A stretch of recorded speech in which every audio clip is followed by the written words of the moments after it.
Нема доцнење на исплата на породилното отсуство кај родилките со месеци. Тоа се одвива во континуитет во зависност и од исплатата на самите работодавачи, велат од Фондот за здравство. Во ноември се исплатени над 6000 породилни отсуства, а бројот на исплатени породилни отсуства секој месец варира.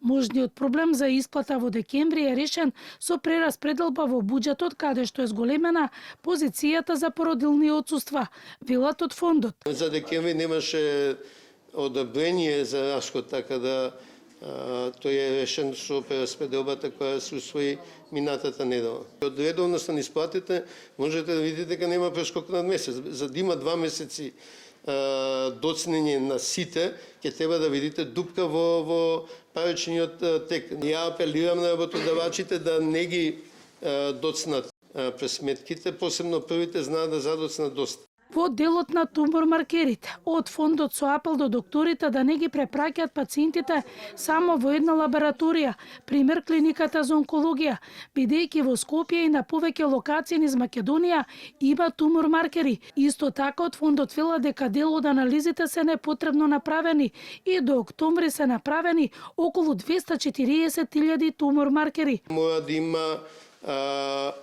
јасно насочување на пациентите која лабораторија во моментот не ги дава бараните услуги за пациентите да не рутат, посебно кога треба од општата болница додат во здравствениот дом или обратно.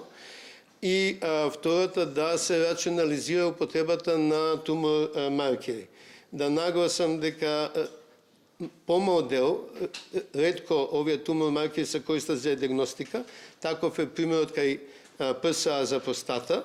И тука веројатно треба да имаме многу повеќе направени анализи, бидејќи треба да се анализира, тестира здрава популација. Капитацијата за матичните доктори се исплаќа и почна со исплата и со договорените зголемувања од 33%.